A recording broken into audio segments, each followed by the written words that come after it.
జలుబు చేస్తే ముక్కు పనిచేయదు, వాసన తెలియదు.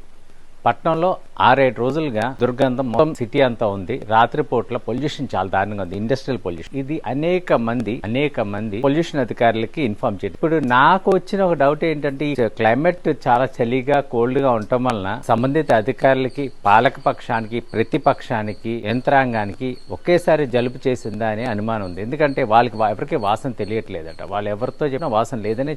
ఏదైనప్పటికీ ఏంటంటే, ఇంత పొల్యూషన్ ఉన్నప్పుడు ఏమవుతుందంటే, ఇప్పుడేం కాదండి, ఫ్యూచర్ లో మన ఆరోగ్యాలు పాడైపోతాయి. మనం కాకినాడ హ్యాపీగా ఇండస్ట్రీస్ ఉన్నాయి, జాబ్స్ వస్తాయని మనం అనుకున్నాం. ఇండస్ట్రియల్ షాడోలో మనం బతుకుతున్నాం. సో పొల్యూషన్ కంట్రోల్ బోర్డు వాళ్ళు ఏం చేయాలంటే, ఇలాంటి పొల్యూషన్ కంట్రోల్ చేయాలి. వాళ్ళు జీతం తీసుకుండేది, అలా ఒక యంత్రాంగం ఉండేది కూడా దానికోసమే కదా. సో వాళ్ళు కంట్రోల్ చేయాలి. మరి ఇది లోపం ఎక్కడో తెలియదు. కాకపోతే సఫర్ అవ్వాల్సింది మనందరూ సఫర్ అవ్వాలి, మన భావితరాలు సఫర్ అవ్వాలి, పిల్లలు సఫర్ అవ్వాలి. అందరూ అనారోగ్యంతో బాధపడాల్సిన పరిస్థితి అండి. ఇప్పుడు కాకపోయినా రేపు జీవించే హక్కు మన హక్కు అండి. ఆ హక్కు చాలా ఇంపార్టెంట్ హక్కు. సరే ఆలోచన.